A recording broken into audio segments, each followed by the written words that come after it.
Posso partilhar? Ok, Pedro. Tá. Bom, eu queria agradecer o Pedro por ter aceito o convite para essa apresentação.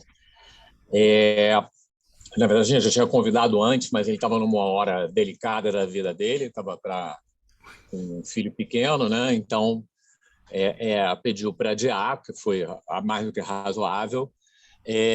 E, assim, eu conheço o Pedro muito superficialmente e conheço um pouco né, já passei o olho no trabalho. Peraí, só um segundo que eu acho que está consertando aqui o microfone. Valeu.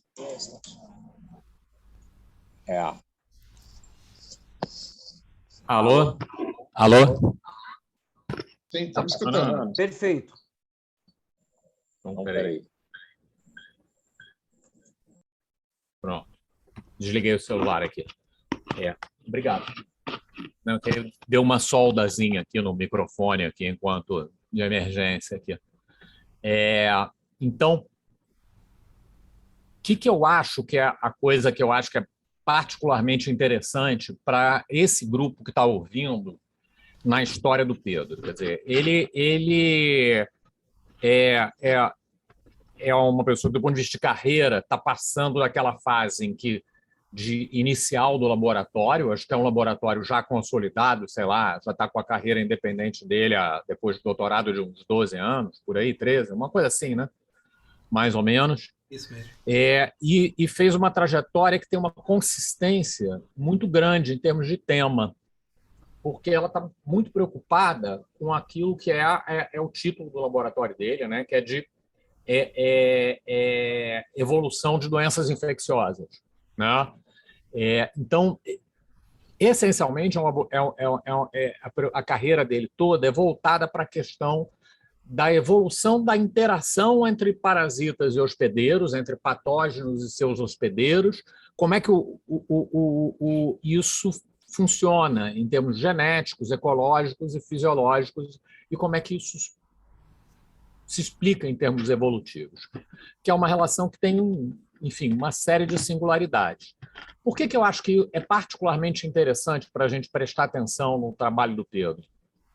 Porque é uma coisa sobre a qual a gente sabe muito pouco. Eu falo como esse grupo aqui.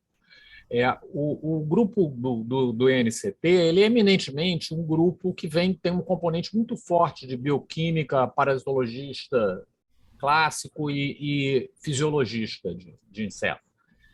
E aí, para essas pessoas, uma coisa como variabilidade é um problema. A variabilidade sempre está associada ao erro, e a gente resolve ela aumentando o número para ter uma média maior, e aí o erro padrão cai. Né? E, de fato, para ele, ela é meio que um objeto de estudo. A heterogeneidade,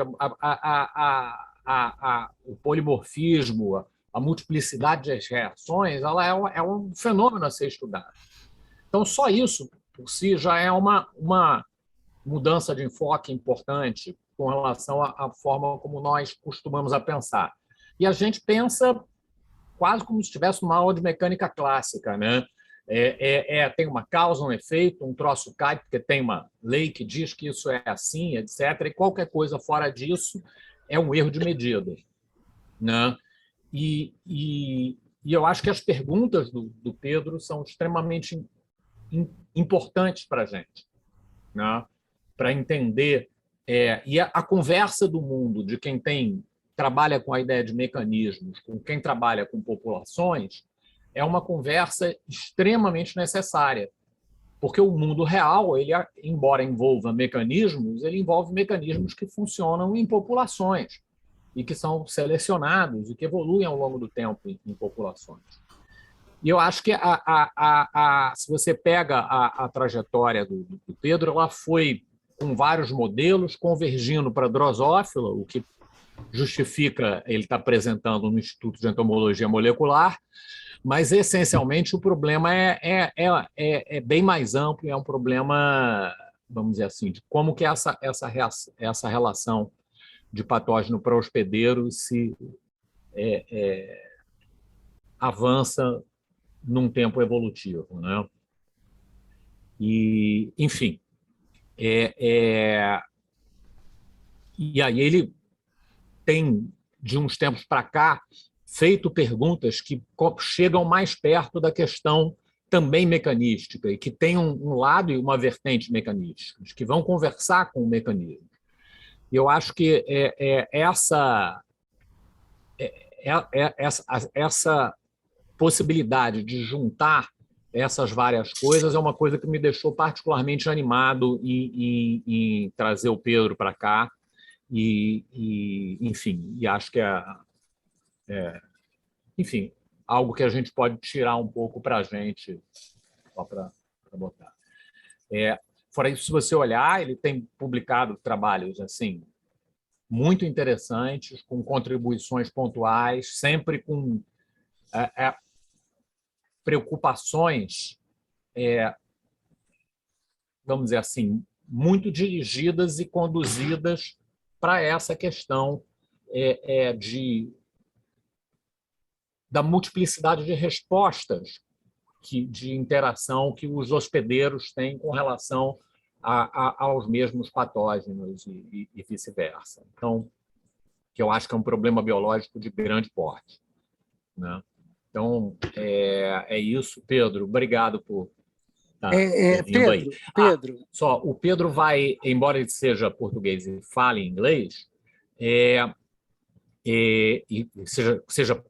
fale português, quer dizer, a trajetória dele toda, quase científica, praticamente, foi feita depois do mestrado, foi feita toda na Inglaterra. Então, ele vai apresentar em inglês por uma questão simples de fluência, porque o dialeto científico dele em português, o domínio dele é provavelmente pobre. Porque isso é um fenômeno interessante, que é bom até os alunos que estejam eventualmente na plateia pensarem, porque a gente está com muita gente, vamos dizer assim, migrando, né? O Brasil está com um problema de brain drain grande hoje, e isso quer dizer que daqui a uns anos algumas dessas pessoas vão estar com provavelmente o mesmo problema do Pedro e provavelmente apresentando seminários em inglês no Brasil. Então, eu acho que é algo para a gente se acostumar e entender. E é bom para treinar o inglês também, que para os alunos é ótimo, né? Então, Pedro, obrigado, tá?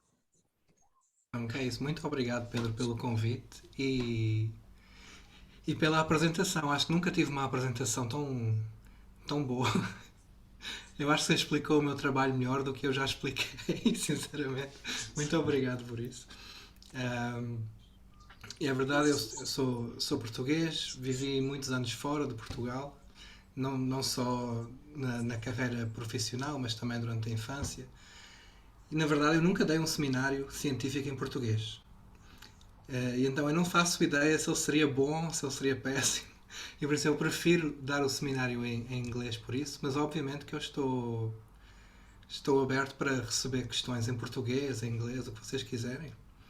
E só um comentário em relação ao que o Pedro disse, em relação ao brain drain e talvez cientistas brasileiros saindo do Brasil e não conseguindo mais dar seminários em português. Sendo a minha mulher brasileira e todo o contacto que eu tenho com brasileiros, eu acho isso muito improvável. Nunca vi uma comunidade com um sentido de cultura tão forte como a comunidade brasileira fora do Brasil. Eu acho muito difícil perder essa linguagem. Mas bom, vou começar então. Vou tentar fazer aqui a troca para inglês então. Okay, so if anything is unclear about what I'm saying, please feel free to interrupt. As Pedro was explaining, I am an evolutionary biologist, an evolutionary ecologist, and what that means more generally is evolutionary ecology is kind of obsessed with variation.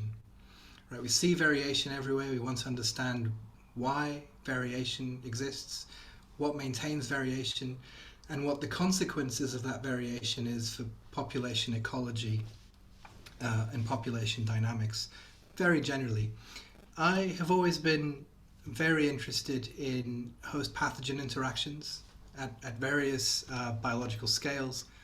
And so my interest is very much on variation within the context of infection and immunity and what that means.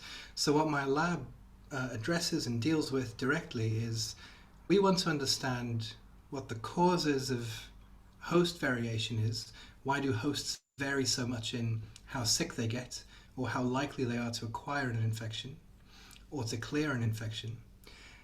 But also specifically, we want to address what are the consequences of that variation, of that host level variation, for how pathogens will respond. So how will pathogens spread and evolve in response to host variation, host heterogeneity. And the only thing I'm kind of, I hope this talk lives up to the expectations that Pedro's created. My only slight regret is that I won't be able to talk about any specific thing to do with evolutionary responses, because that's something we're working on quite actively in the lab at the moment, and was obviously interrupted by the events of the last 2 years. But it's a talk that will focus almost entirely on pathogen transmission, on the epidemiological consequences of host variation, which you could argue might also be relevant. This is a slide I love to start with. Usually people react in all sorts of funny ways. They kind of look disgusted when they see this. I like it because it illustrates a very important point to me, and that is the link between how sick you get and how sick you may make others. So the link between the symptoms of disease and the potential to transmit that disease, and how those two things are intimately interlinked. So just for the sake of illustration, you have a variety of different people in these pictures. They're all sick with some sort of viral infection. We won't give it a name. For now, we don't need to. But what you can see is that all of these people differ in the size of their sneeze. Okay, so the sneeze can be an indication of how sick they are, but it's also a very good indication potentially of how likely they are to transmit this infection. And so what we'd like to do as an exercise is we want to stop this infection from spreading. And we'd love to be able to treat everyone really quickly, but we just can't do that. We don't have the resources or the time to do that. So what we'd like to do is identify the individual or individuals that are most likely to accelerate the spread of this infection the most. Okay, so how do we do that? Well, we can look at these individuals and try to identify different factors that signal to us that these are the super spreading hosts. Some of these factors we can visualize, we can measure, we can quantify. So there's the size of the sneeze. So we may think, for example, that this picture here in the middle, hope you can see my mouse cursor. We think, well, she's probably the super spreader. She's got this really dense, really huge sneeze. She's probably going to spread infection to a lot of susceptible individuals. What we can't see is that this individual actually has quite a strong immune response, and so she's actually been able to inactivate most of the viral particles that are being shed through the sneeze. So even though she might appear to be a super spreader or a super shedder, her immunity, variation in immunity, has caused this variation in how likely she is to spread. So instead of her, we might think, well, maybe it's this guy down here. He doesn't seem to be able to spread very much. He's got a small sneeze. Very few particles are being expelled. What we don't know about him, in fact, is that he's incredibly gregarious. He's Scottish. He loves to spend his evenings in the pub, drinking loads with his mates, and that means that he's just going to spread infection to so many people when he goes out drinking. So this is just to point out that, as a sort of toy example, that there are all sorts of sources of variation that we can observe, and things I didn't mention but are quite obvious. There are males and females in this picture. There are individuals of different age. All of these things could be correlated with how much they spread. But there are things that we can't measure. We don't know what the immunity or the prior exposure of each individual is. We don't know what their behavior, what their gregarious behavior is like. And so what we'd love to be able to do for every single individual is to understand what their behavioral phenotype is, how that behavior changes under infection, how much infection they're able to shed. In this case, we're talking about viral shedding, but it could equally be bacterial shedding in the case of a different disease, and also what their immune phenotype is like. So it's only by combining all of these things that we're able to predict the individual transmission potential. And so if you want to simplify things, say we don't work on humans, as you might have guessed, we work on fruit flies. The reason for this is, of course, because it's a very useful sort of genetically tractable model system for infection, for immunity, for behavior, and so it has all of the tools that we need in order to dissect all these different levels of variation on different axes of variation within hosts. And if you want to understand variation in the incidence and prevalence of infection, you can conceptually kind of split things into two different sources of variation. There's either going to be difference in the exposure that individuals have to an infection, or variation in their susceptibility to either acquire or clear that infection. Perhaps another way to think about it is a more sort of conceptual, or a more useful conceptual model, I think, is what some authors have called V. And V is, in this case, just the individual transmission potential, which you can break up into things like infectiousness, the contact rate, and the infection duration. So the combination of infectiousness, how many particles you shed, and the contact rate will give you some sort of transmission coefficient, which is what's called beta in most epidemiological models. Pedro, yes. can I ask you some?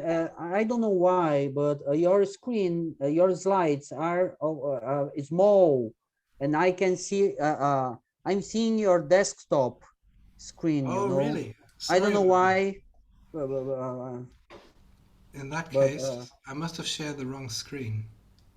Give me a second. Probably people are ashamed to say that. Thanks for letting me know. I double checked it with colleagues by WhatsApp. Thank you. Thank you. I'm glad there was nothing embarrassing. Yeah, no it's perfect. Okay, thanks. I'm not sure if there are things coming through on the chat. I can't actually see the chat, so I'll just put it next. Okay, there it is. Right, so as I was saying, you can, a more useful way, I think, conceptually of understanding pathogen transmission, or the sources of variation in pathogen transmission, is to break things down into host infectiousness, contact rate, and infection duration.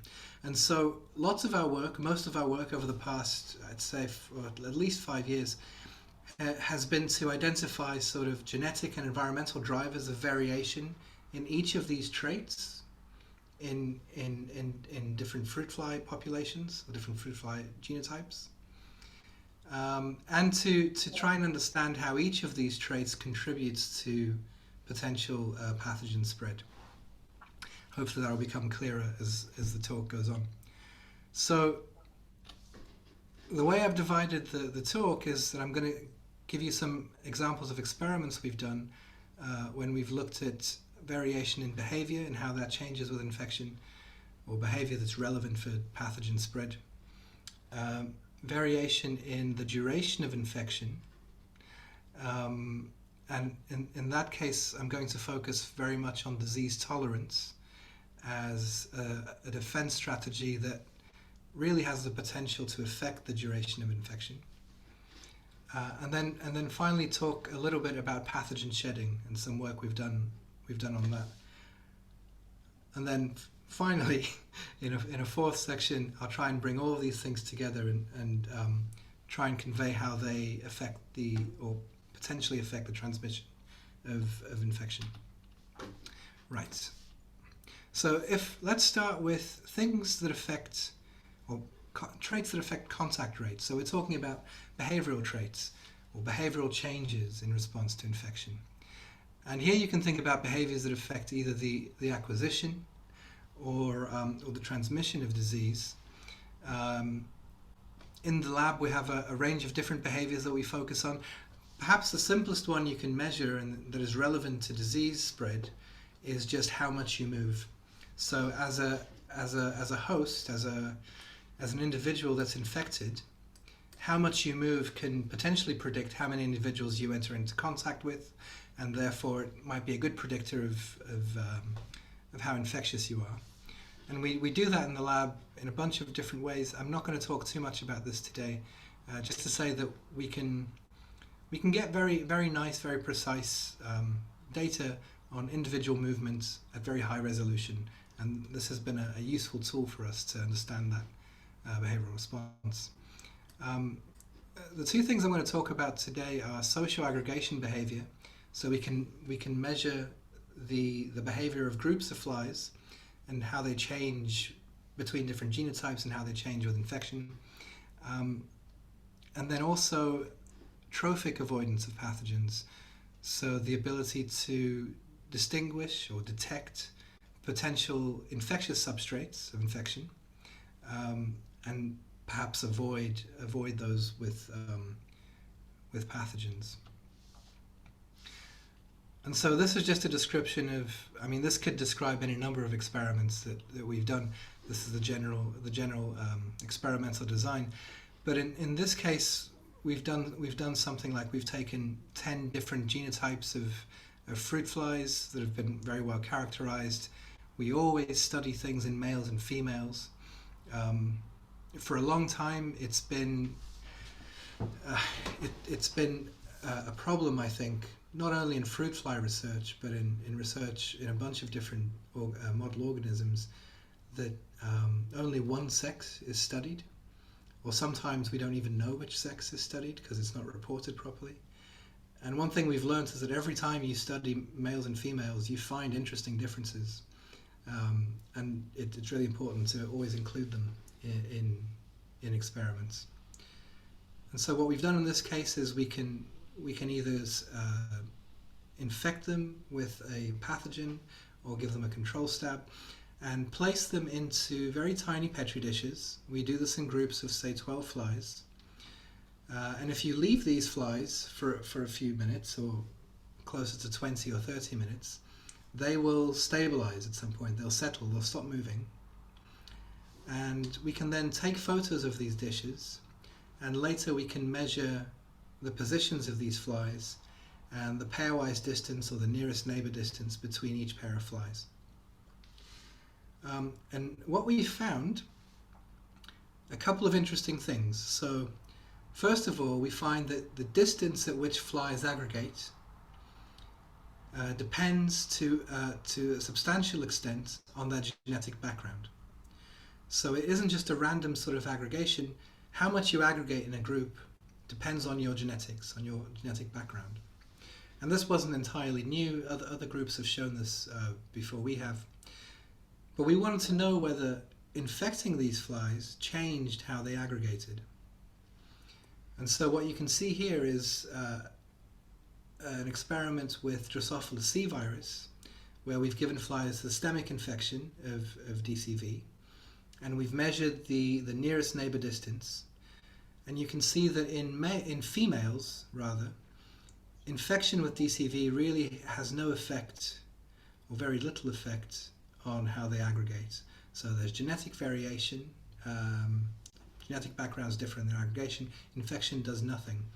In male flies, however, we see something quite interesting, I think. So in almost all cases, in almost all genotypes, infected flies show a higher nearest neighbor distance.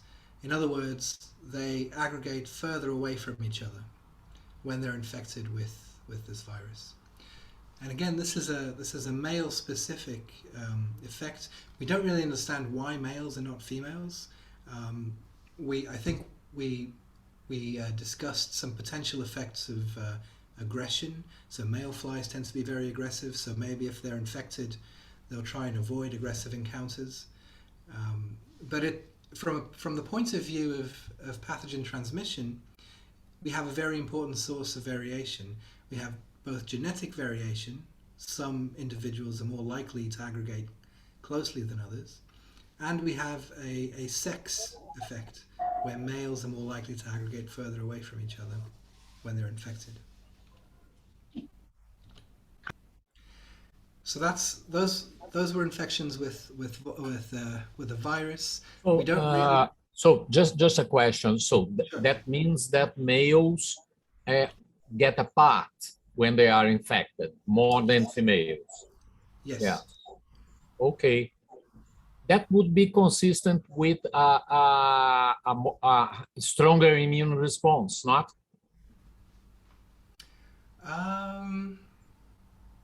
Maybe. So you could think of it as perhaps a sort of sickness behavior, where males are... You see a stronger immune response on the male part, you mean, or on the female Yeah. part? Yeah, for the Yes, you male. can interpret it in both directions. So you could say it's a stronger immune response on the female part because they're clearing the infection, and so there's no need for a behavioral change. Or it could be a stronger immune response on the male part, which is costly physiologically, and therefore they stay further away from each other so they don't have to fight. So that would be the other interpretation. Yeah, no, because yes, but I'm talking about that because just there is a work from Marco Sorgini. It just was submitted and it's being discussed in the with the journal showing that at least in mosquitoes, the males have a stronger immune response. So it's or at least higher expression of immune genes. And actually in flies we see that sort of sexual dimorphism too. And usually, in fact, usually it's the other way around. It's females that tend to have a slightly stronger immune response. Oh. But it's weird, like sometimes we keep the sexual dimorphism can switch depending on how you house the flies. So males kept in groups will have a stronger immune response than males kept individually. And so we think there are interesting interactions going on with aggressive behavior and how aggression feeds into immunity. It's certainly there are differences between the sexes in their immune responses.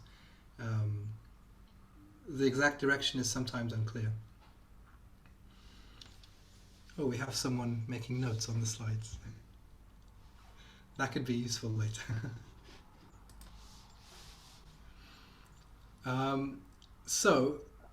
Oh, maybe that was me, sorry. So here we have a similar type of experimental design, but in this case we're looking at bacterial infection. And here we kind of see the opposite effect.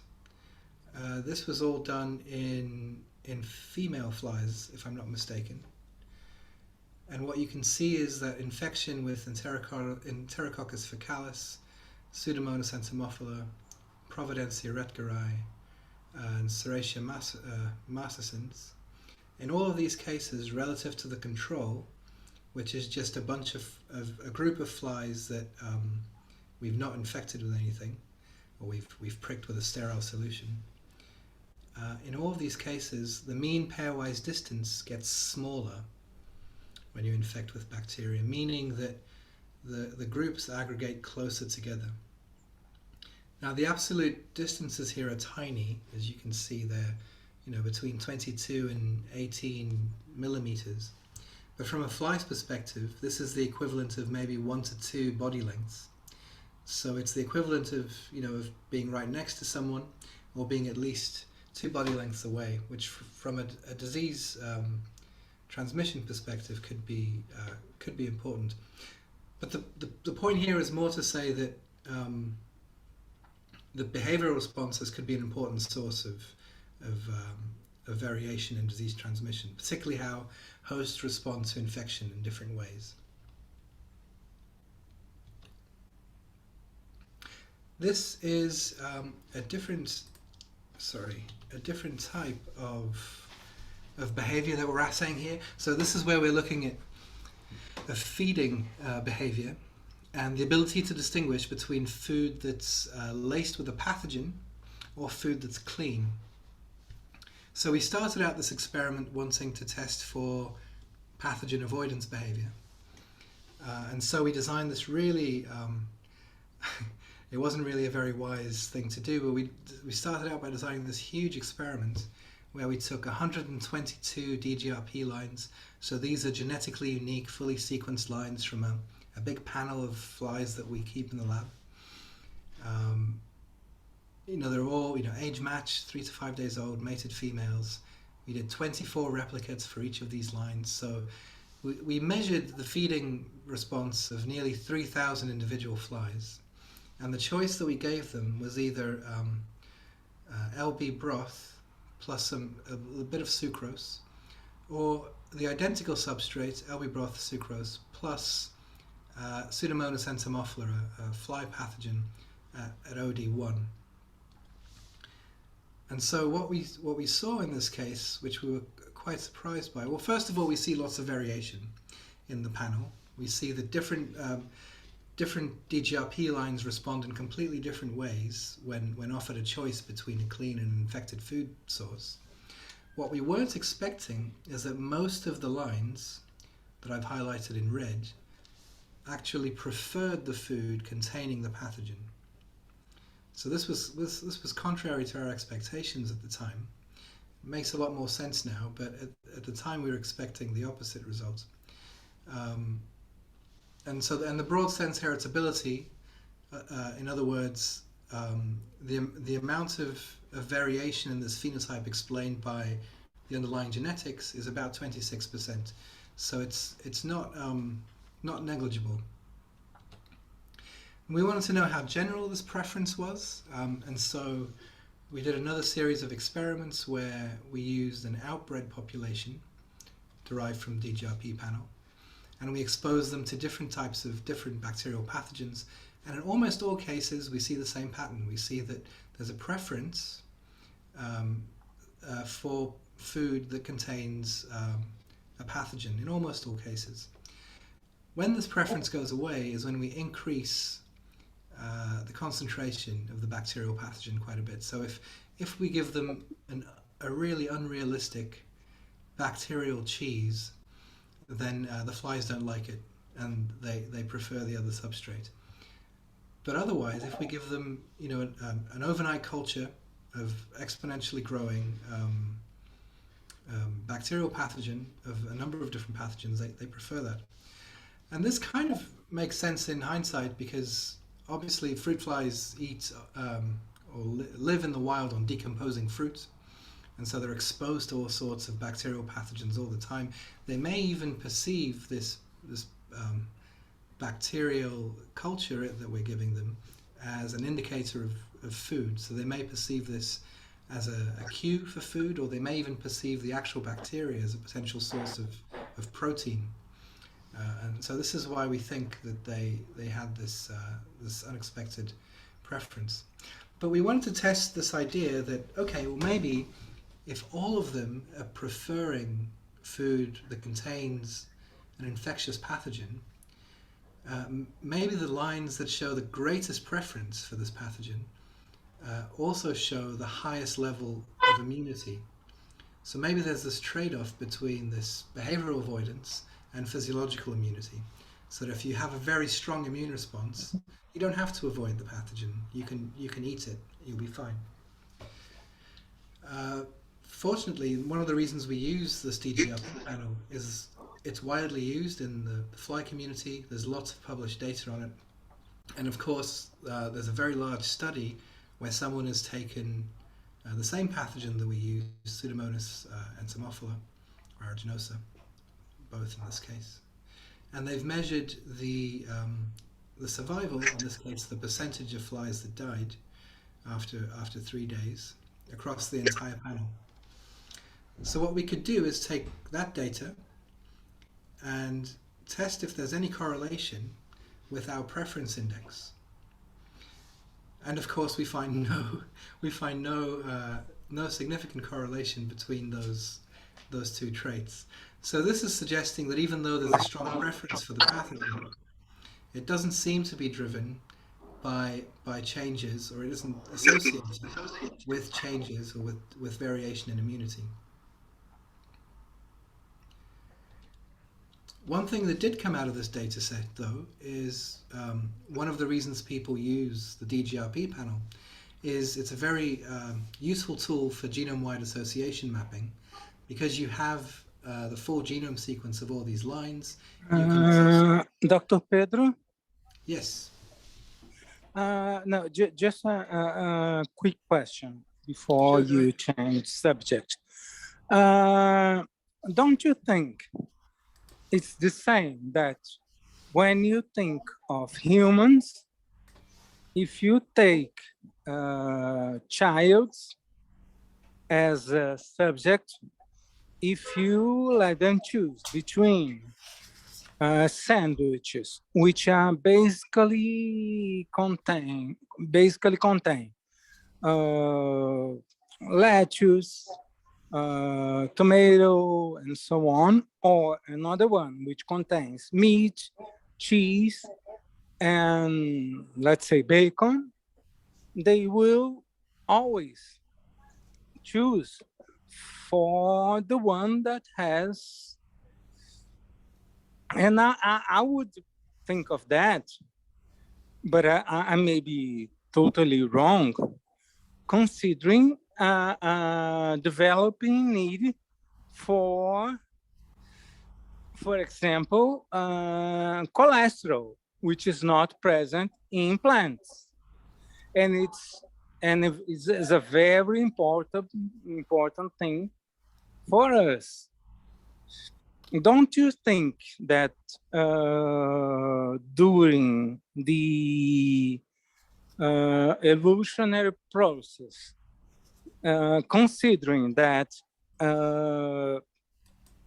things such as cholesterol, which are also important for the synthesis of several insect hormones, was a rare substance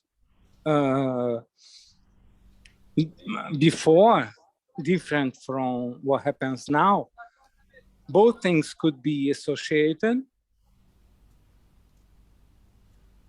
Yes. No, so thank you, Mark. I think, so you raise a really interesting point, which we actually have some data on that, which I'm not going to talk about today. But the idea that animals, not just humans, change their dietary preference in response to infection is really fascinating, and there's lots of evidence for this happening. I know the evidence in insects and fruit flies better than others, but I'm sure there are similar things in mammals and like humans. But yeah, it's very common to see that dietary preference changes during infection, and in some cases changes from say a high protein diet to a high fat diet. The preference is different depending on insects or mammals because the dietary requirements are different. So in fruit flies, we've seen that they actually shift to a high protein diet when they're infected.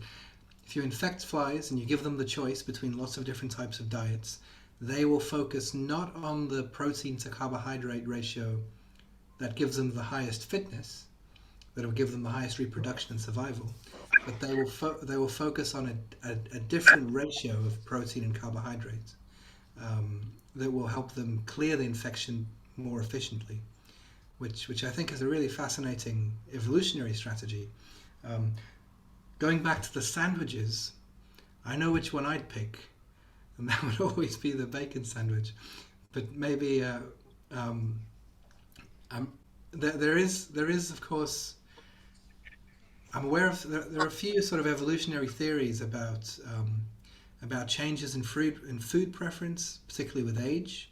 So there's this idea that very, very young children, we're talking babies, infants, will sort of really hate anything that's green, And there's this theory that that's because the likelihood of acquiring an infection is much higher when you consume sort of, you know, fresh produce, and it's only after a few years that your immune system's built up that then you're okay to eat those things. I mean, it's obviously very hard to test these theories. They sound plausible, but yeah, I'm not sure how much evidence there is behind them.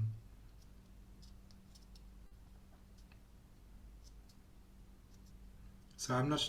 Does that answer your question somehow?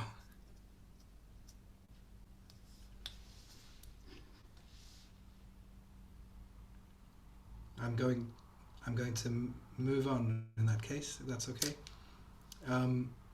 So where were we? Okay, so we're still on this. So we're on this data where we see lots of variation in the preference, or I should say the aversion to pathogen-laced substrates or food. And one thing that we can do with this panel is to carry out genome-wide association studies. And this is what we've done with our data. So we have the response variable here is the preference index, and we can then map all the SNPs in DGRP to this variation, and we can test if there's any statistical association between the variation we see and any SNPs in the panel. This is a classic sort of Manhattan plot. So you've got all the fly chromosomes on the x-axis, and on the y-axis you have essentially a p-value giving you a measure of statistical association between each of these loci and the phenotype. And we see a couple of interesting peaks.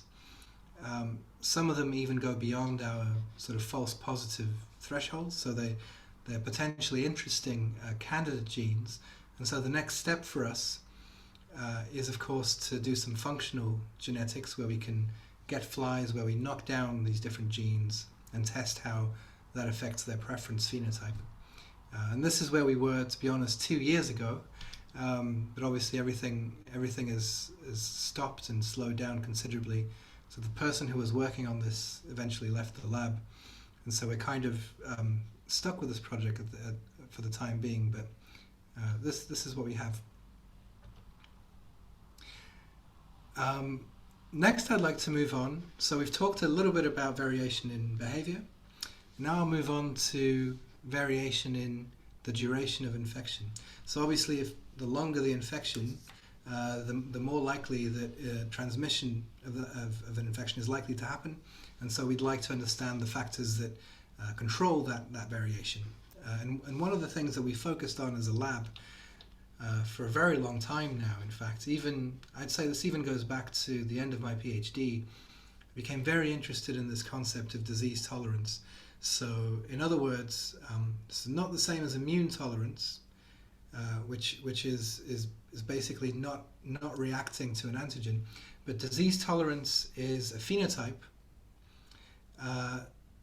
that reflects the ability to maintain health independently of one's ability to control the pathogen load.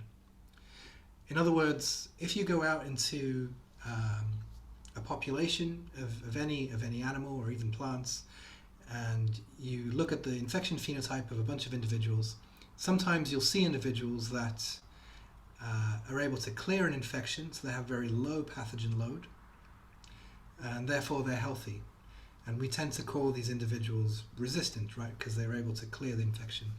But occasionally, you'll also observe individuals that are also relatively healthy, but when you look at their pathogen load, it's relatively high. So these individuals are able to maintain a high pathogen load and also a high level of health. And so we tend to call these individuals tolerant. And the way we measure tolerance in an experimental setting, or one of the ways, is by looking at this relationship between health. This could be weight, it could be most commonly survival, mortality. So the relationship between health and pathogen load. And so individuals that are able to maintain a relatively high level of health as you increase the pathogen load are relatively more tolerant than otherwise susceptible individuals. And so over the years we've done a bunch of work on this which I won't go into. This slide could be a talk all on its own, really, but we've looked at genetic variation in disease tolerance, so we find extensive genetic variation for tolerance, sex differences in disease tolerance. We've also done some work on the epidemiological and evolutionary consequences of increasing tolerance, either by the use of drugs that boost tolerance, or just trying to understand how having very low or very high levels of tolerance within a population might affect pathogen spread and evolution. And also with Zé Oliveira, who's now at Santa Catarina, and Ana Bahia, who's at UFRJ, we've done some interesting work looking at this concept of disease tolerance in the context of arbovirus vectors. So we ask this question: how is it that arbovirus vectors are able to tolerate their infections? So I think it's a very intriguing concept, and it's a concept with potentially wide-ranging application, not only in model systems but to things like disease vectors. But you should all talk to Zé about that. What I will talk about today is some work done by a former PhD student. He's just finished his PhD at the end of last year, Arun Prakash. And his PhD was, among other things, mainly about the immune regulation of disease tolerance. So Pedro mentioned that we've started to do some work more on the mechanism, on the mechanistic side of things, and that is almost kind of by necessity. When you work on a model system like Drosophila, I feel like the bar is kind of high when it comes to mechanism. People want to know the genes and the physiology and everything else associated with it. And it's great to be able to work in a system where you can do that. And so Arun's PhD started out with this idea. I guess the very general idea behind it is that if tolerance is the ability to maintain health, then we don't really know much about the mechanisms of tolerance, but they must have something to do with the ability to either limit or prevent or control damage. So it's a fairly simple idea. So what did Arun set out to do? He thought, well, the thing that controls damage in most immune responses are negative regulators, right? They keep your immune response in check. They don't allow for immunopathology to take over. And so he wanted to test whether disrupting negative regulators in different contexts affected the disease tolerance phenotype, so those reaction norms that I showed you before. He did this in a few different contexts, all of them with bacterial infection. So he looked at systemic bacterial infections and looked at the role of negative regulators of the IMD pathway and the JAK-STAT pathway. But what I'm going to talk about today is his work on enteric infections, so in gut infection through the oral route of infection, and how disrupting mechanisms that either prevent, limit, or regenerate damage can be involved in disease tolerance. So this is just a little diagram to sort of illustrate what his experiment's all about. This is meant to show you what the gut epithelia looks like. And so the first sort of line of defense in a gut infection is, of course, this physical barrier in the gut, the peritrophic matrix. And one of the important components of the peritrophic matrix is, of course, dicrystalline, or dicrystalline, I should say, which is very important in maintaining gut integrity. And so one of the mutants that Arun studied was a dicey mutant that has a very permeable peritrophic matrix. And so we wanted to understand if disrupting the peritrophic matrix affected disease tolerance. Another mechanism that's important in gut infection is the production of reactive oxygen species via DUOX. And this is tightly regulated by this immune-related catalase. So IRC is sort of negative regulator. So just that peritrophic matrix mutant, what is that protein? DCI? Why? It's dicrystalline? Yeah. Drosicrystalline, sorry. It's called Yeah. DICE. I always get that wrong. So DICE is drosicrystalline protein. It's a component protein it's a glycoprotein that's an important component of the peritrophic matrix. Oh, okay. It's a structural component. It's also a very important component of the fly eye, in fact. So when you knock it out in flies, their eye is sort of not quite right. But as far as I know, it's an important protein of the peritrophic matrix.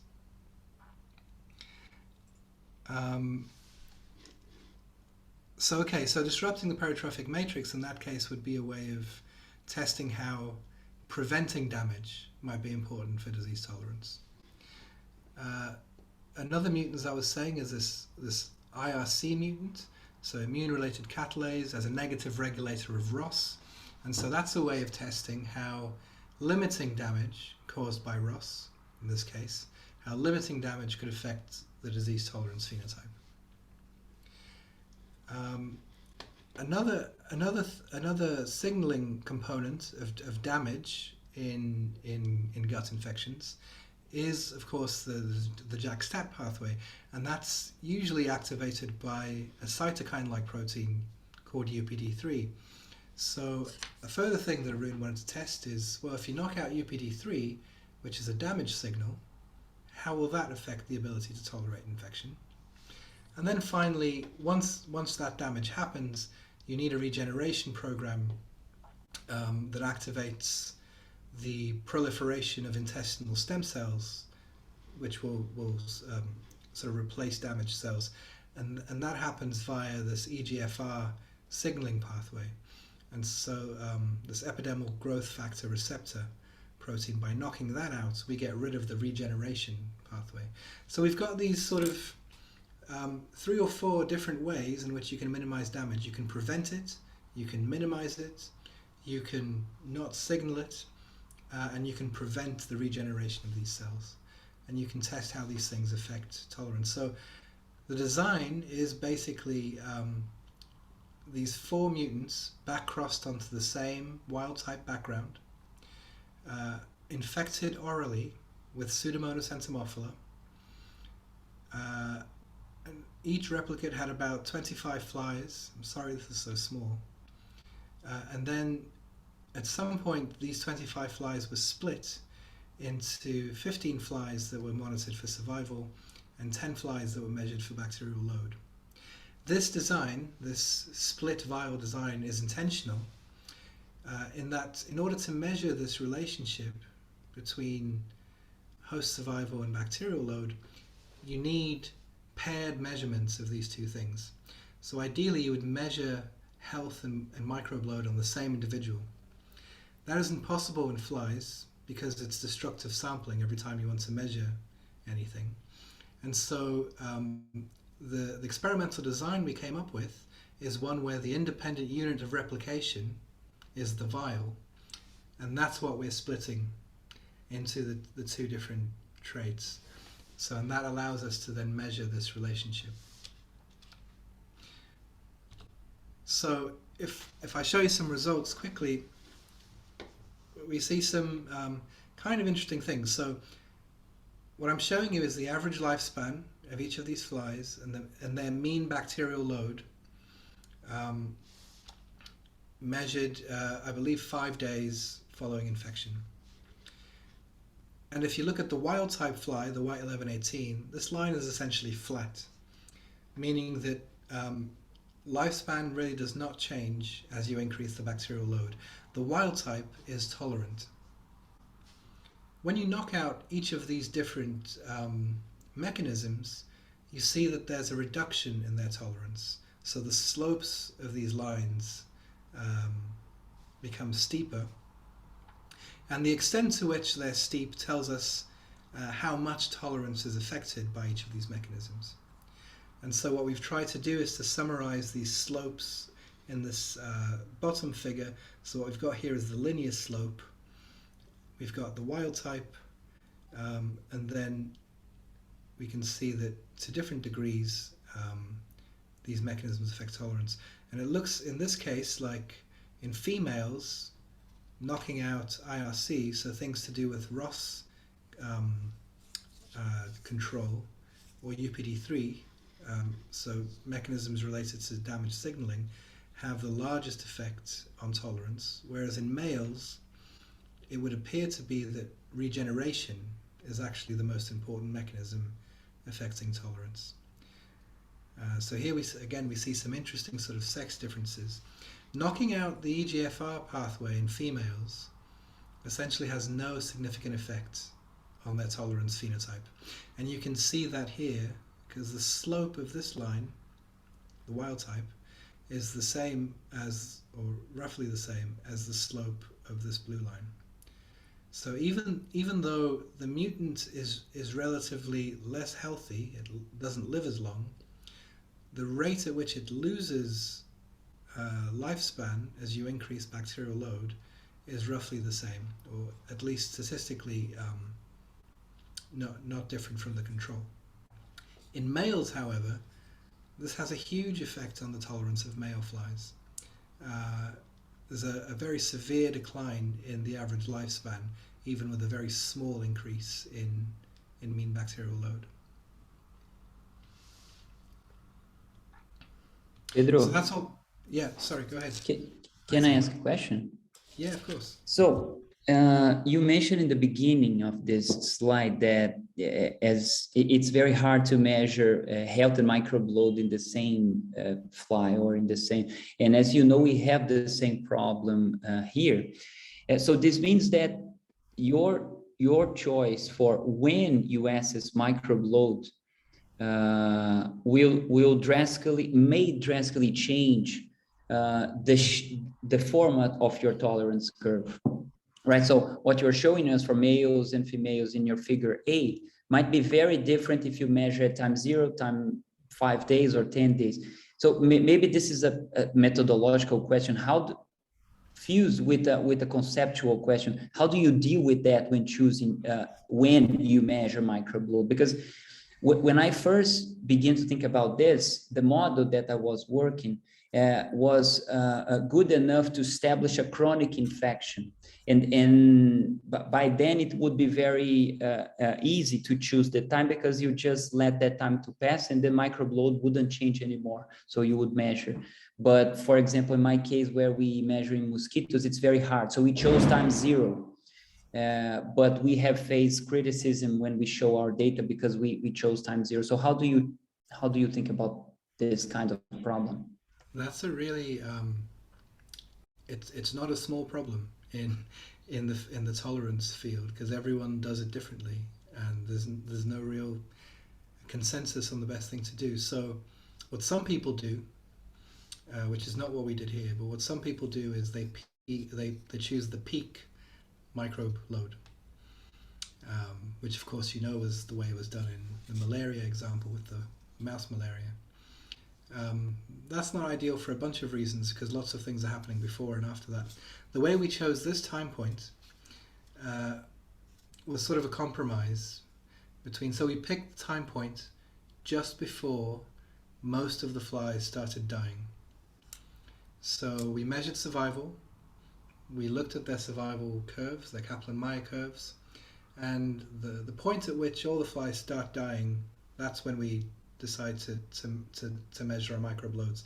The reason for that is that we want to make sure that the microbe loads we measure are relevant in terms of survival, of being able to kill the fly, but also we want to avoid biased sampling towards flies that are able to clear or otherwise avoid death. As soon as you start having lots of mortality, then you're only picking the flies that for some reason didn't die, which could bias your measure of microbe load that way. It's by no means a perfect way to do it. So Megan Kutzer is a postdoc in the lab. She has a slightly different approach in that she just decides, she picks a day, and she just says, right, on that day, I'm going to measure how many are still alive and what the microbe load is on that day. And that's her compromise. And obviously you don't get as many individuals if you do that. But it's not ideal. Other people have different, so if you talk to David Duneau, you might be aware of. I know the paper. It's a very impressive one. The eLife paper, right?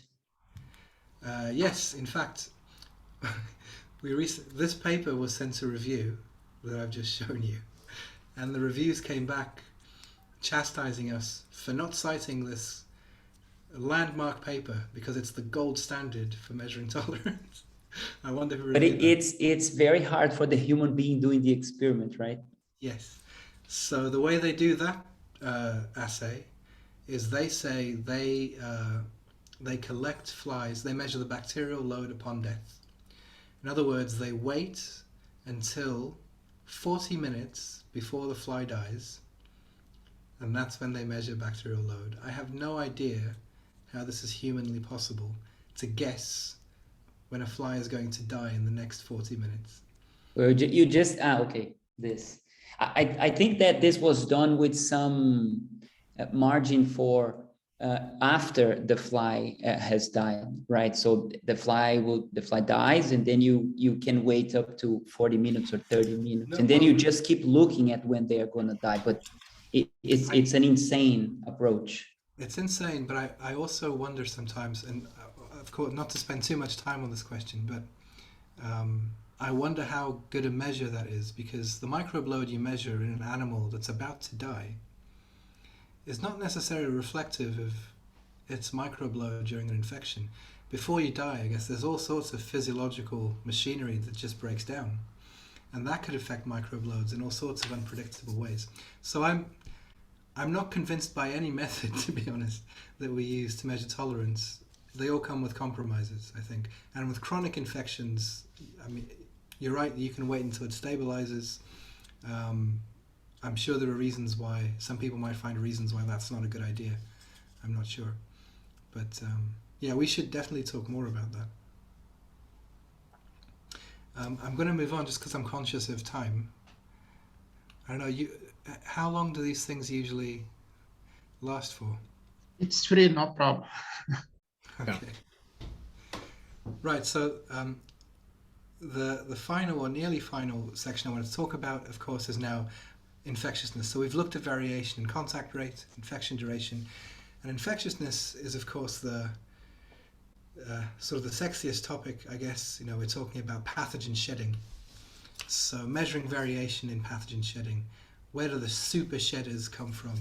What drives variation and how much individuals shed pathogens they shed? And so this was mainly work done by a former PhD student, Jonty Sivajoti.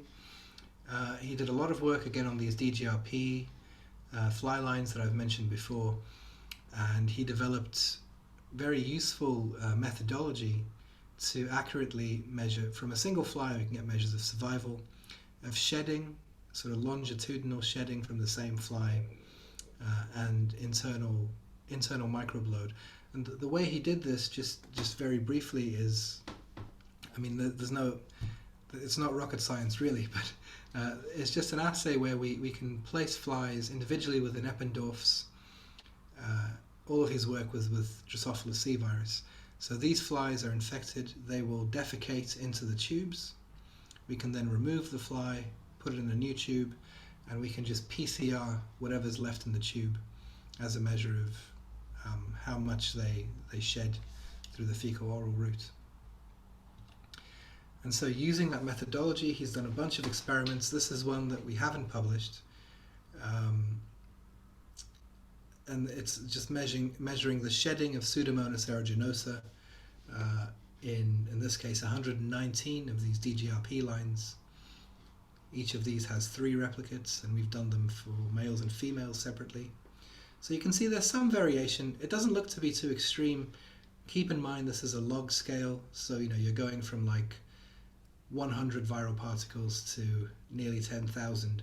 So there is some variation between lines in how much they shed virus, maybe a bit more pronounced in male flies. Again, we did a genome-wide association study to look at potential candidate loci for bacterial shedding. In this case, the Manhattan plots are not as striking as maybe the ones I showed you before, where there was a clear peak. We do have a few sort of snips that pop up here and there that may be interesting. And so if this is a table just showing you the top hits, we see some fairly interesting hits, even though the statistics isn't striking. Pastoral has been previously associated with virus resistance. Now it's possible it's associated with resistance more generally, and that's why it's popping up as being related to bacterial shedding. And then other things related to the regulation of the immune response to gram-negative bacteria and other things. So like lots of other projects, so we have the mutant flies in the lab. We were about to start the functional genetics a couple of years ago when everything had to shut down. So again, this is a project that's kind of just kind of waiting for someone to finish it, or someone with the expertise to finish it. So that's just a little bit on shedding that I wanted to talk about, because I wanted to move on to the final part of the talk, which is trying to put all this stuff together. Okay, so you can go out and you can measure variation in behavior, in immunity, in physiology, and all this, all the traits that you want.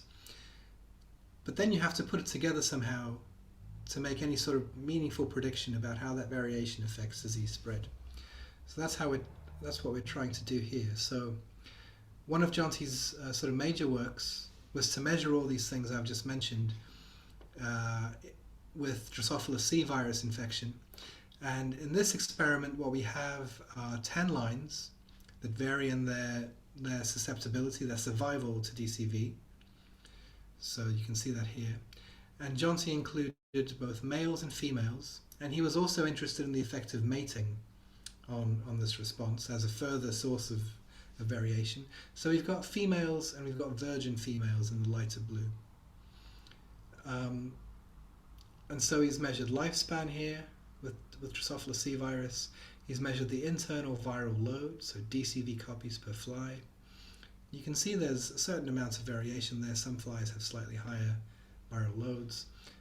And he measured tolerance, so lifespan by viral load at death. So you see, those reactinomes I showed you with variation in those slopes.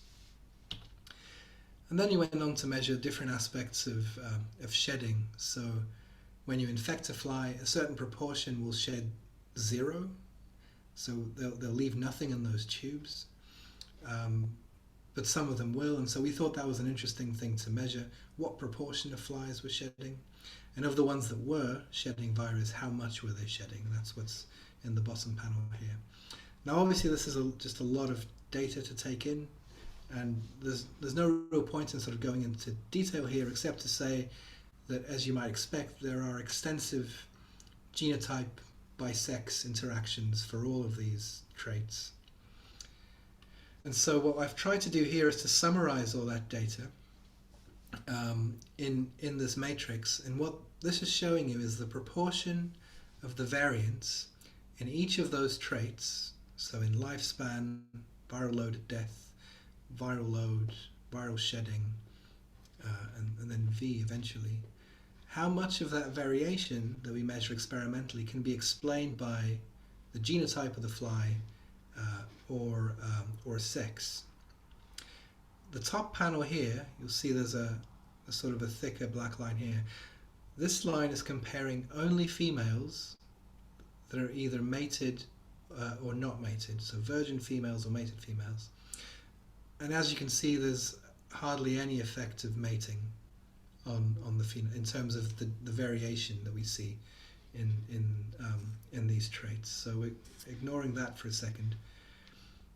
The bottom panel compares only mated females and males, and so here we see some more interesting effects, particularly when it comes to the viral load, we see that at least 20%, nearly 30% can be explained by a combination of genetic background and the interaction of genetic background with sex. So the take-home message, I guess, from this is not all traits are affected by host genetics, or not very much anyway, and some of them are affected by host genetics by an amount that is, I would say, substantial. I think 30% in an experiment like this was not expected, to be honest. I think the fact that genetics explains so much of the variation we see in a trait that's so difficult to measure precisely with qPCR from a virus left in a tube, I found a little surprising. But basically what we end up with is, for the same sort of infection, all of this data on all these traits I mentioned, so behavioral traits, viral load, viral shedding, and survival. And the reason we want this is because we want to get back to this measure of V. So with all this data, we can now simulate what the distribution of V might look like. So in other words, what the distribution of individual transmission potential might look like in a population. And these are the actual distributions from the data that we measured. For each of the 10 genotypes, and males and females, we have all these distributions of social aggregation, pathogen or viral shedding, and survival. And so what we can do is sample randomly from each of these distributions and say, well, you know, what if we had a population of genotype 818 and they were all females? You know, you can sample from those. Or you can say, well, what if we had a male of this genotype and he had some value of social aggregation, some value of shedding, and some value of infection duration. And you can bootstrap, you can do this a few hundred times. And so what you end up with is a population of V that is entirely generated by data that you've collected empirically from the system. And this is what this distribution looks like. This distribution of individual transmission has two main characteristics. First of all, it's zero inflated, and that means that most individuals, or a large proportion of individuals, contribute zero to the to transmission. They don't transmit anything, and that is driven, I'll just go back here, by the distribution of shedding, where we have a lot of zeros. So sometimes you'll just sample an individual that may aggregate a lot, but it doesn't shed any virus, so there's no transmission. And it's also over dispersed, so while most of the individuals have relatively low transmission, there are a few individuals, if you sort of squint towards the end of that distribution, that have very, very high transmission. So we've scaled this by the mean just to make it sort of easier to see. But you know, some individuals are transmitting 10, 15 times more than the average V in the population. And again, that's coming just from sampling those distributions of empirical data. Okay, so we thought that it would be interesting to look at these two things separately. The zero inflation means that the outbreak likelihood is zero in this case. Individuals don't transmit anything. And so one question we can ask is the outbreak likelihood affected or determined by the genotype of the individual and the sex of the individual? And we see that particularly in males, we see that there's quite a lot of a range of variation in the outbreak likelihood. In some cases, so genotype 59, there's only an outbreak 1 out of 4 times. Whereas in other genotypes like 818, 80% of the time, if you're an 818 individual, 80% of the time you will start an outbreak. So that's an interesting source of variation there, just the ability to either suppress the infection completely and not transmit, or if you don't, you're going to cause an epidemic. Interestingly, we don't see the same level of variation in females, even though there is some variation there. And then the second analysis we can do is say, okay, if you do cause an outbreak, what does that quantitative variation look like, and is that explained in any way by genotype? And there we don't see much variation at all, regardless of what genotype you are or what sex you are. The value of V is pretty much the same. So all of the variation is coming from the probability of starting an epidemic or not, from being a 0 or being positive. Once you're positive, nothing much. There's not much variation there left to explain. Okay, this was sort of a very simple way of doing things. All we were doing is sort of randomly sampling values from these distributions and plotting a distribution. We wanted to go further, and so we collaborated. Sorry, Pedro, would you like to say something? May I make a question before this? So, about the individual transmission. So when you go, you have a few individuals that transmit a lot. So what's the relative importance in the overall transmission of those few super spreaders and those that are in the main normal range? Well, that may be something you mean in general or specifically in this example. Yes, this is the complement of the question. So is this a pathogen specific distribution or meaning or not? No, it's not at all pathogen specific. So every time people have measured the distribution of individual transmission, and in most of the cases this was done with contact tracing, so you can look at who infected whom, and then you can calculate how many individuals each individual transmitted to. Every time you measure this, you get a distribution that looks like this, and this is true for SARS. It's true for Ebola. It's true for there's a wonderful paper from about it's quite old now. It's from like 2005, where they summarize these distributions. So Jamie Lloyd Smith is an author. And they summarize these distributions for a bunch of different diseases. And the distribution is always very similar. It's usually 0 inflated, so and it's usually over dispersed.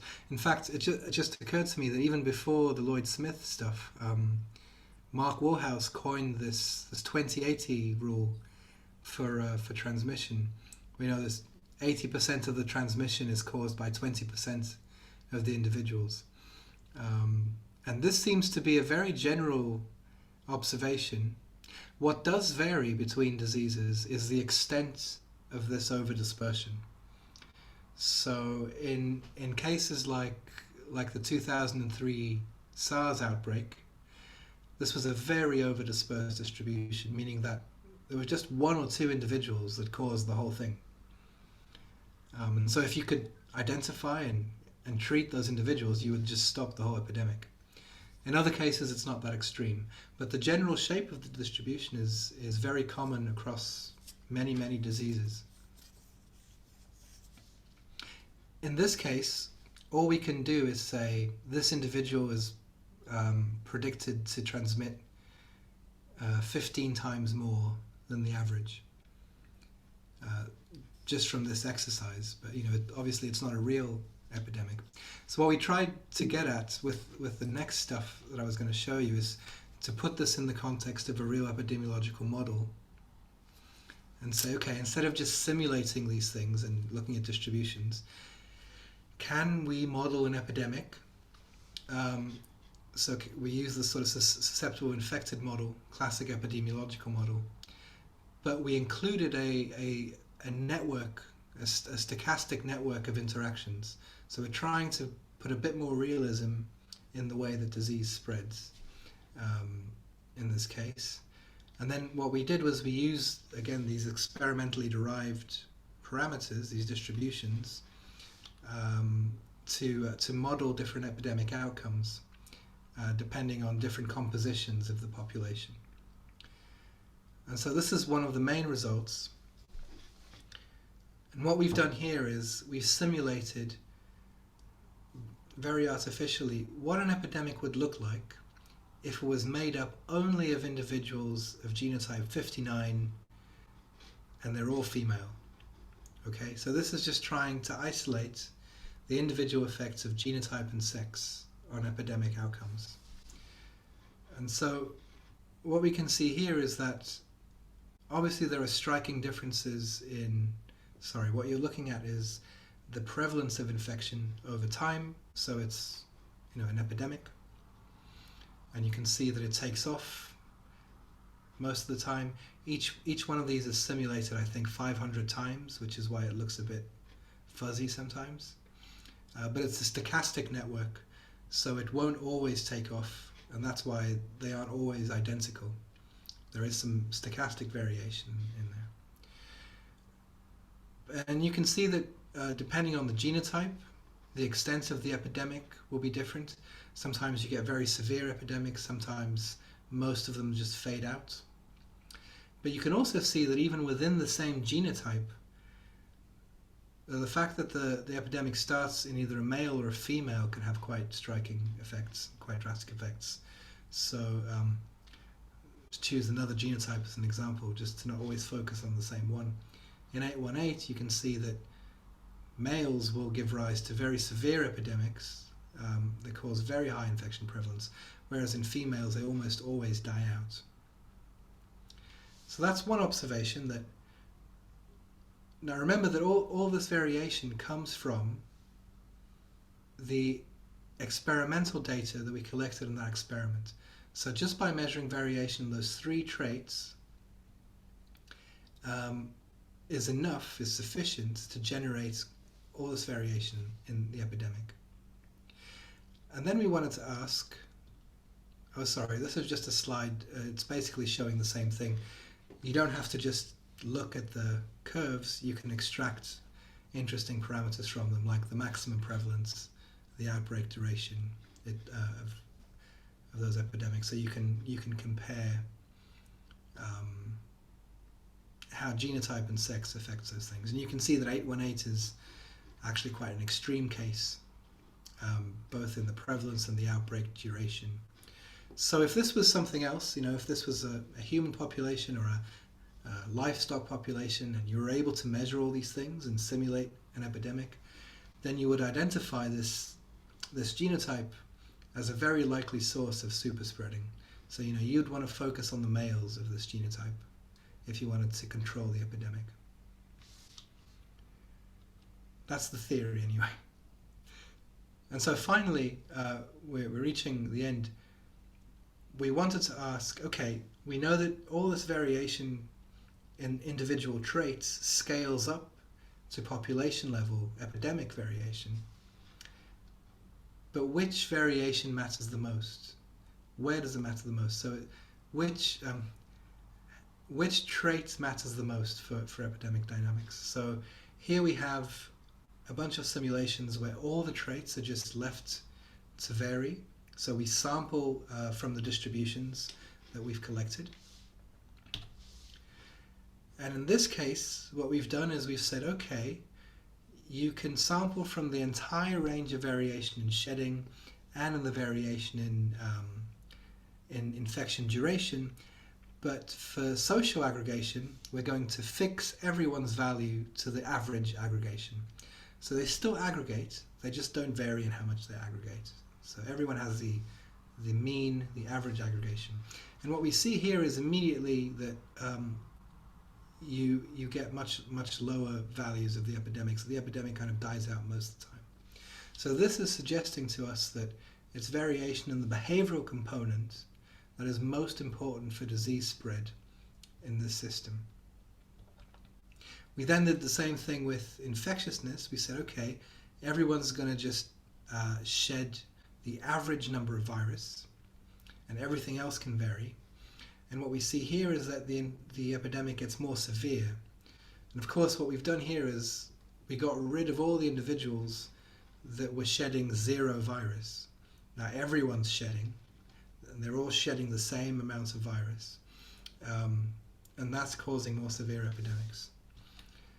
And then, quite surprisingly, when we fixed the variation in the infection duration, nothing much happened when you compare it with the null model, where everything varies. This, I think, is surprising because this is what we do every time there's an infection, right? We give people or animals drugs that increase their likelihood of surviving the infection. So, and what we see in this case, at least, is that messing around with the variation that you see in infection duration doesn't really affect the outcome of the epidemic. We looked at all sorts of other combinations of different traits, but we generally see always the same thing. If you get rid of the variation you see in the behavioral components, so that everyone acts in the average way, you get rid of the epidemic, it dies down. Every time you affect infectiousness and you say everyone sheds the average amounts, you increase the severity of the epidemic. So that's where I'm going to stop today. Actually, I'll thank you for your patience for what's been, I think, quite a long talk. But just to take a take-home message is I hope you'll be convinced that the fly is a fantastic genetically tractable model for experimental epidemiology, and that we're investigating all of these natural genetic variation and the genetic basis of immune regulation and pathogen acquisition and spread. And so I'll just leave it there and thank the many people who actually did the work that I presented today. So Katie and Phoebe were the people involved in the behavioral experiments, mainly Arun for the disease tolerance, Jonty was all the shedding work I showed you, and then Jonty, Megan Kraft and Lauren White were the people involved in the modeling of heterogeneity that I just showed you. Thank you. Obrigado.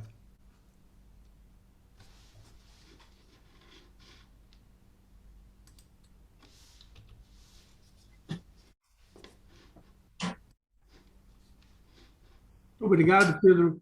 Você pode fechar a sua apresentação? Acho que fica mais fácil para a discussão. O Pedro 2, né? Coordena a discussão aí, por favor. Alguém quer pergunta? Bom, ok. Eu tenho. Massuda, vai. Oi. Em primeiro lugar, muito obrigado, Pedro. Foi uma excelente apresentação. De nada, obrigado. Eu tenho que falar inglês, desculpe. Não, pode ser tudo em português, se quiser. Tá bom, então, vou falar em português. Eu tive que sair da sala por uns instantes e eu acho que eu perdi algumas coisas que eu estava curioso. E uma delas era de que você mostrou um dado, eu acho que era com bactéria, que quando, de modo geral, ele tende a melhorar o comportamento de agregação. Está correta essa informação? Quer dizer,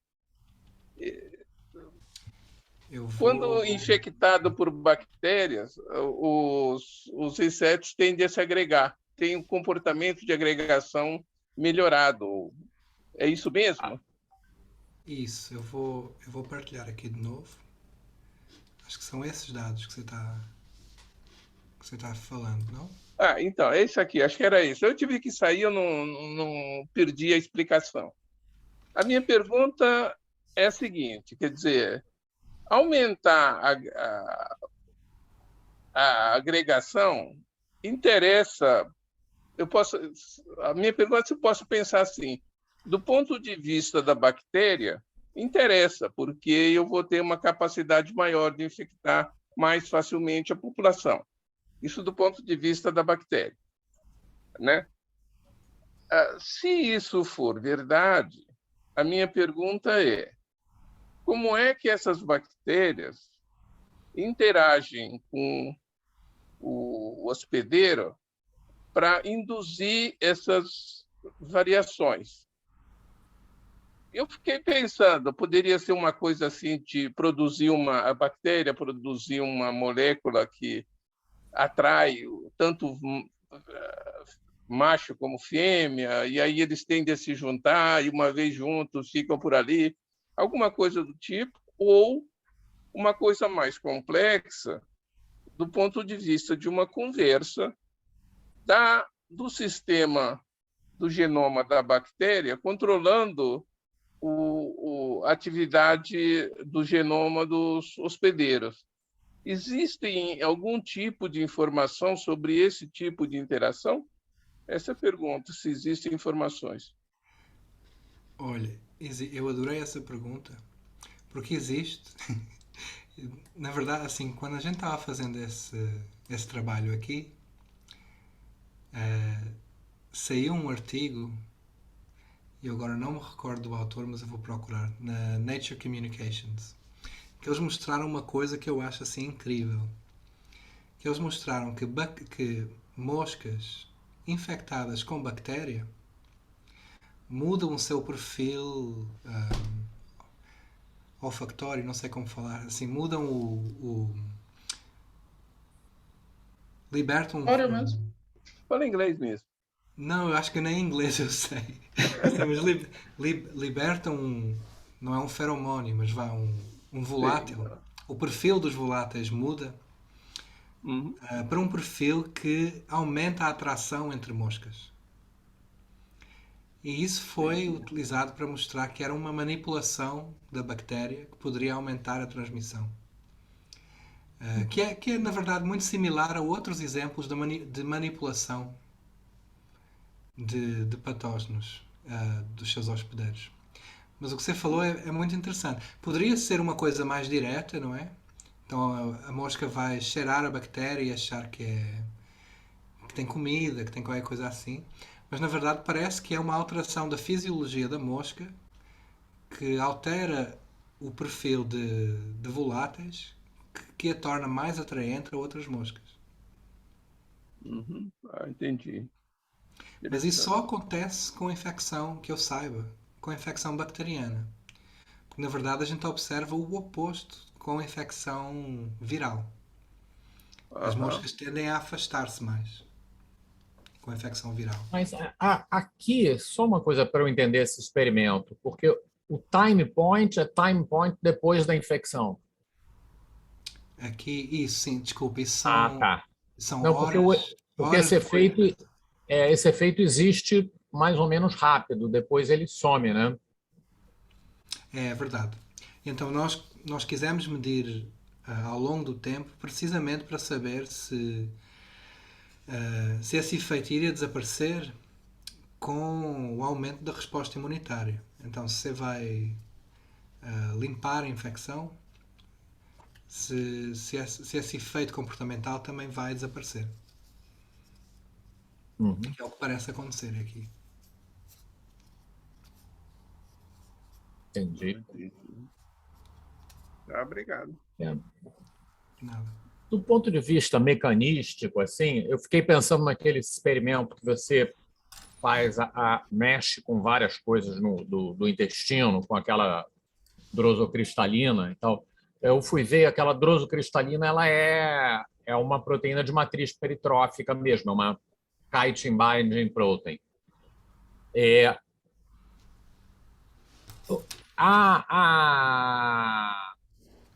Por outro lado, essa IRC, essa catalase, ela, se tem o trabalho do Wong J. Lee que mostra que ela tem uma atividade catalásica, por outro lado, ela é homóloga de uma proteína, de uma peroxidase, de que a Carolina Barillas descreveu em mosquito, que faz o crosslink de matriz peritrófica. Sério? Então, ela também ela também regula, ou seja, e os dois trabalhos é interessante que eles não conversam um com o outro, né? Os dois são homólogos. Não, a gente está escrevendo isso porque em Aedes a gente testou os dois efeitos e ele faz as duas coisas, a mesma proteína. Ela diminui o nível de peróxido de hidrogênio, mas ela também ajuda no crosslink. Então, e o que acontece quando você desestrutura e perde esse papel de permeabilidade da matriz peritrófica, seja pelo cross-linking, seja pela perda de um constituinte estrutural. Você aumenta a exposição do epitélio e aí aumenta a produção de ROS pela duox. Então, mecanisticamente, todos os teus efeitos estão ligando com a mesma coisa. Não, sem dúvida, eles estão todos interligados. A verdade é que a Exato. gente não vê o mesmo fenótipo. Assim, Exato. Isso é que eu ia dizer assim, olhando com o meu olho, eu diria assim, não, esse experimento não vale a pena fazer porque está mexendo tudo com a mesma coisa, mas não deu o mesmo fenótipo. Né? Não, então, o fenótipo que a gente vê com o DICE, tirando essa drosocristalina, é realmente, é muito bem descrita em mosca, aliás, é um epitélio muito permeável. Fica muito permeável à infecção e tudo, e é verdade, talvez por causa disso produz mais ROS. Mas o que a gente vê no mutante IRC, a gente não vê essa permeabilidade aumentada. A gente vê, sim, um nível de ROS muito mais elevado. Que é o que a gente espera, porque ele não está regulando o nível de ROS.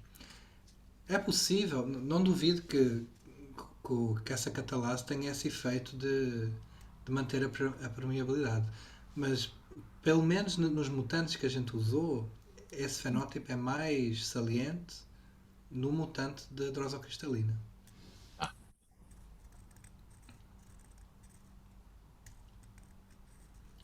Tem algumas perguntas?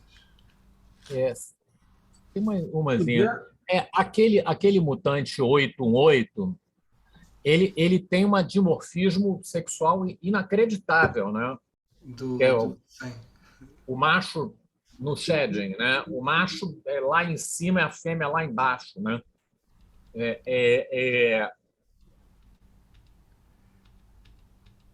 Do ponto de vista, aí a pergunta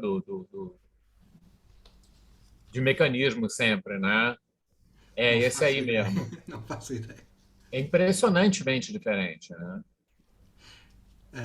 Não, assim, em princípio, não deveria ser difícil descobrir. Porque de todas as moscas que a gente usa, estas são as mais bem descritas. A gente tem os genomas completos destas 200 linhas de mosca. Por isso é que elas são utilizadas para fazer o GWAS. Agora, este fenótipo específico, eu não faço ideia. Porque é que existe uma diferença tão grande entre macho e fêmea. Curioso. Se calhar seria bom descobrir. A Ângela está com a mão levantada aí. Oi, Pedro, tudo bem? Então, eu tenho duas perguntas muito simples, mas eu acho que talvez estejam interligadas. Uma delas é o seguinte, quando você faz a infecção com essas bactérias, Serrácea, Pseudomonas, etc., essas bactérias, elas são encontradas normalmente como patógeno de drosófila? Nem todas. A gente tenta usar, por exemplo, a Pseudomonas entomófila é um patógeno de drosófila, foi isolado em drosófila, infecta pela via oral, tem uma infecção natural. Outros patógenos nem por isso. A Aerogenosa não, mas acaba por ser um patógeno mais oportunista. Não é? Existe no solo e tal. Então não é inconcebível que existe uma exposição. Mas é verdade que no mundo da mosca, no mundo da drosófila, a maior parte dos patógenos que a gente usa acabam por ser patógenos clínicos que as pessoas usam depois como modelos de infecções clínicas. Não são naturais, normalmente. Tá.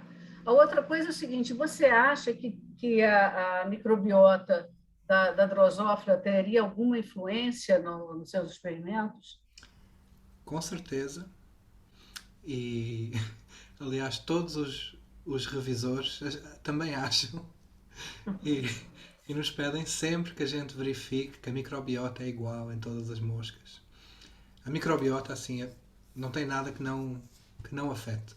O que a gente pode fazer no laboratório é minimizar ao máximo a variabilidade que existe entre a microbiota das diferentes bactérias.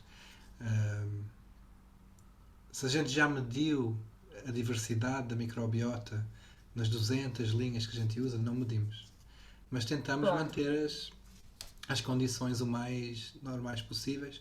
Uma coisa que a gente fez nesse painel, que é importante referir, é que o painel original de DGRP, cerca de metade das linhas tinham Wolbachia. E isso obviamente afeta muito a resposta imunitária, a resposta a patógenos. Então a primeira coisa que a gente fez quando recebeu essas moscas todas foi tratar todo o mundo com antibiótico, todos os genótipos com antibiótico, para limpar pelo menos de Wolbachia, provavelmente de outras coisas também, e depois criar as moscas de uma forma homogénea para tentar minimizar essa variabilidade. Outra coisa que é muito importante, sobretudo no nosso laboratório que a gente trabalha com vírus, é que a contaminação com vírus está por todo lado. E só não sabe dela quem não procura. Porque, se você for procurar com, sei lá, com não sei como chamam, primers de 20 vírus, você vai achar algum nas suas moscas. Então é uma coisa que a gente tem muito cuidado para minimizar também. Tá ótimo. Obrigada. Pedro, uma pergunta. Primeiro, valeu aí pelo seminário. A gente sabe que genes que promovem tolerância são genes de estresse. Aí tem vários tipos de, sei lá, estresse infeccioso, estresse oxidativo. E aí, no contexto de mosquito, essa mosquitada toda no mundo real está submetida a esse estresse de inseticida. E é bem possível que os inseticidas levantem genes que tenham uma sobreposição com o estresse do inseticida de detoxificação, mas também promovam tolerância, e esses mesmos mosquitos são os que vão se infectar com dengue e transmitir. Eu queria fazer esse experimento aqui, mas ainda não consigo. E aí, você chegou a ver alguma coisa disso em drosófila, tendo em vista que, enfim, eu acredito que você tem um pouco mais de facilidade em testar esse tipo de coisa, né? Então, variação de tolerância em populações de moscas submetidas a inseticida ou que tenham variabilidade natural à resistência a inseticida? Então, Zé, eu não conheço nada diretamente relacionado com inseticida, mas se eu olhar o trabalho feito em drosófila, quer com transcriptómica, quer com GWAS, a procurar genes candidatos de tolerância, todos eles realmente revelam genes que têm a ver com stress celular. O Grainy Head, o Crab A, essas coisas assim. Eu não sei se existe um pouco de... Com certeza existe um pouco de ignorância também da parte dos laboratórios de drosófila que fazem estes experimentos, que não têm essa formação bioquímica de insetos. Mas você acabou de dizer uma coisa que eu achei assim espantosa, que foi: a gente sabe que os genes de tolerância são genes de stress. E em tudo o que eu leio, ninguém sabe o que são genes de tolerância. Está todo mundo procurando, ninguém faz a mínima ideia o que poderá ser o gene de tolerância. Assim, eu acho provável e óbvio que seja coisas a ver com stress, com dano celular, com outros tipos de dano. Mas eu acho interessante essa perspectiva que você tem. É óbvio que tem a ver com stress. Mas é uma boa observação que seleção por inseticida que pode levar à expressão de, por exemplo, moléculas anti como fala? Não é antioxidante, mas você entende o que eu estou falando. Promotoras de saúde tecidual e vão promover tolerância, né? Detoxificação, que eu queria falar. Porque no nível... Porque em termos de saúde pública aqui mesmo, a gente trata dengue com inseticida. Aí a gente pode estar simplesmente fazendo com que os mosquitos fiquem transmissores melhores, né? Mas imagina que um mosquito exposto a inseticida vai selecionar mosquitos com uma matriz paritrófica super grossa, assim, não deixa passar nada, por exemplo. Estou inventando, assim, não conhecendo nada de fisiologia do mosquito. Essa seleção vai indiretamente selecionar mosquitos muito tolerantes a patógenos entéricos. Então, a gente até já discutiu aqui no laboratório, a Megan queria fazer um experimento para selecionar moscas muito tolerantes. E ela falava com várias pessoas, todo mundo falava, é impossível fazer isso. A gente não consegue selecionar no slope, né? E a gente falou, então porquê é que a gente não faz isso indiretamente? A gente vai expor as moscas a uma coisa agressiva, né? Essas moscas vão ficar cada vez mais tolerantes a essa coisa agressiva e, por consequência, vão ficar mais tolerantes a patógenos do sistema digestivo. Então, eu acho acho provável que isso aconteça. Assim.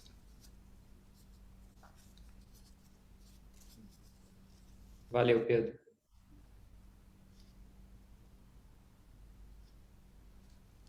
Pedro, você está... Uma pergunta assim, bem voltada para uma coisa que a gente está fazendo. Assim, eu tô com uma linha de trabalho aqui que o cara está estudando, que a gente viu que, basicamente, o mutante white de mosquito, de olho branco, que é da via das quinureninas, ele seria o equivalente ao vermilion de Drosophila. Ele tem uma quantidade de bactéria enorme no trato intestinal. Ou seja, o cara aparentemente perde o controle da capacidade da coisa de bactéria. Mas não pareceu ter nenhuma via imune clássica associada com isso. Então, a pergunta é se em algum desses teus screenings apareceu alguma coisa de via das quinureninas. Metabolismo triptofano. Não, que eu saiba, não. Que eu não conheço. Mas essa observação entre essas bactérias são comensais? Sim, são comensais. Mas aí elas passam a dar problema para o cara. Tem perda de lifespan e tal. Não, é interessante isso. Que você recupera com antibiótico. Então, as bactérias comensais passam a fazer mal. Não, mas que eu saiba... Não sei, mas eu também... Nessas coisas de Drosophila a gente só vê o que está procurando, né? Então, tem muito dado já de transcriptómico e também de GWAS que se calhar tem lá alguma coisa, só que nunca ninguém interessou em procurar especificamente. Tem até um site muito bom em Drosophila que pode ser útil para quem trabalha com mosquito, para procurar homólogos, de alguém que agregou vários estudos de RNA-seq de Drosophila infectadas com vários patógenos, bacterianos, etc. E também tratamento de controle, assim, uma coisa bem completa.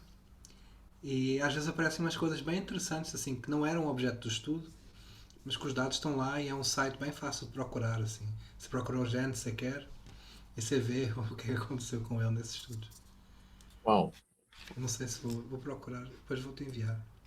Tá, obrigado. Desculpa, estou aqui com isso aberto.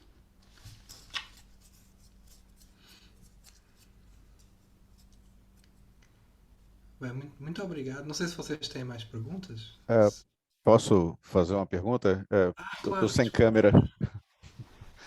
Pedro, quem fala é Marcos Oliveira. Você me conheceu no Rio. Claro. Tudo bem? Tudo eu estou bem. sem câmera aqui, eu só estou com o microfone. Fantástico a tua apresentação. Ao longo da tua apresentação, eu tenho uma série de perguntas, mas eu vou me ater a uma só, e na verdade é um fio através da pergunta do Zé. Os mecanismos de resposta a estresse, de uma forma geral, me parecem ter mecanismos em comum, né? Quer dizer, mediadores em comum. E toda vez que eu vejo essa tríade da Avoidance, Resistance and Tolerance, né? Sempre vem à cabeça a hormese, ou seja, aquele pequeno estímulo deletério em grande proporção, mas que em pequena escala gera uma resposta que é protetora a longo prazo. E eu fico pensando, Pedro, aqui uma pergunta bem reta, se nos seus modelos de infectividade, o agrupamento gregário, etc., se a introdução de uma variável ambiental, por exemplo, a exposição crônica a uma infecção não letal o quanto essa infecção ela pode gerar uma resposta hormética que muda completamente a dinâmica da infecção. Isso já foi observado em algum modelo, ou não necessariamente no drosófila, mas em algum modelo de infecção? Então, eu quero dizer que sim. Só quero ter a certeza se eu entendi bem o propósito da pergunta. Está perguntando por uma co-infecção, basicamente. Com uma infecção crónica, se muda a resposta a uma infecção. Uma infecção, não necessariamente uma dupla infecção, mas uma infecção branda, a presença de um patógeno não letal. Sim. Né? Sim. Priming, isso, obrigado, Zé. O Zé colocou aqui, priming, isso. Né? Quer dizer, se você infectar a drosófila com o vírus C, ao invés de um viral load letal, você mantém ela com uma infecção crônica com baixo load. Isso muda a dinâmica? De que maneira isso mudaria a dinâmica da epidemia? Não, muda completamente e vai ficar para uma próxima oportunidade. Porque um dos últimos capítulos do Arun, ele fez muita coisa em tolerância, mas eu era doido por priming. Eu queria trabalhar em priming a todo custo. E eu não queria, porque eu acho o priming, de um ponto de vista mecanístico, dificílimo de trabalhar bem. Mas ele insistiu, e então ele fez um trabalho bem interessante com priming em drosófila, em que o que ele fez foi infectou a drosófila com uma cultura bacteriana, neste caso uma bactéria, um patógeno natural de drosófila, a Providencia redgeri. Uhum. É uma cultura desativada com calor. Sim. E depois infectou a mosca em vários tempos depois disso, mas o efeito maior notou-se às 96 horas. E o que a gente vê é um efeito claramente protetor desse priming, que parece ser... Então, o que é que acontece? O que nós vemos é que a diptericina é eu vou falar em inglês, desculpa, que senão a gente não sai daqui hoje. Sim. Okay, so we see that diptericin seems to be the main antimicrobial peptide involved in priming with this pathogen. So what happens is you prime the fly, Yep. dipterin expression goes up, and after about 24 hours it comes down again. And then when you give it a lethal infection, dipterin expression shoots up to at least double what it was the first time. Yep. And this is true for both primed and unprimed individuals.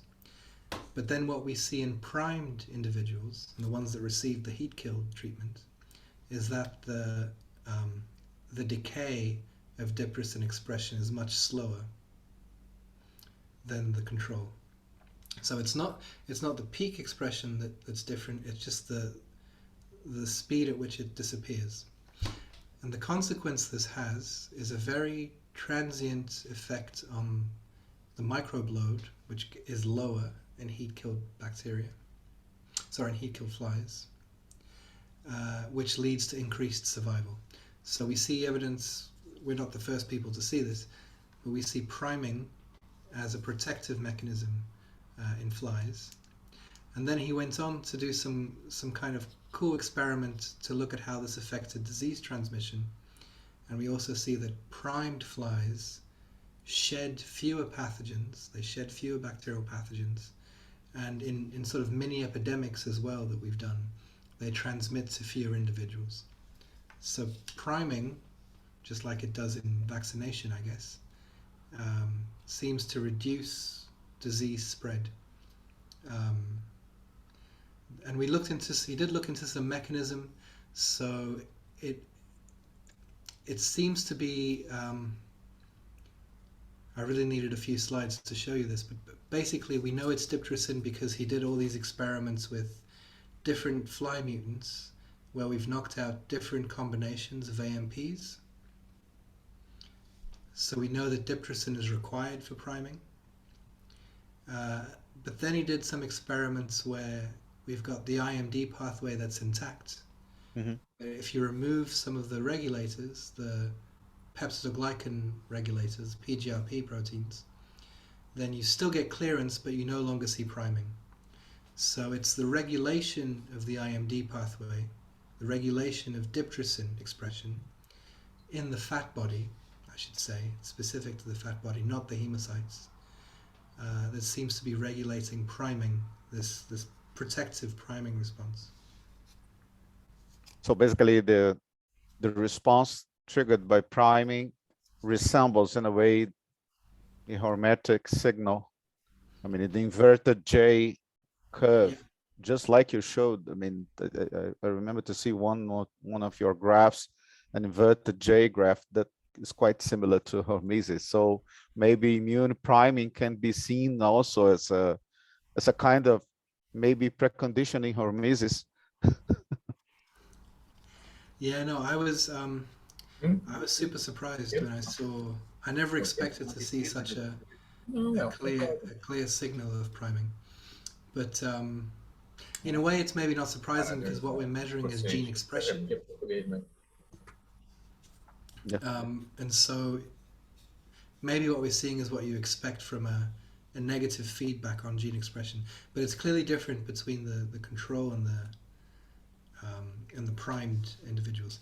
And I'm sorry, I just figured it would be too long if I included those slides, but that's okay. Maybe the next time. Thank you. Good to see you.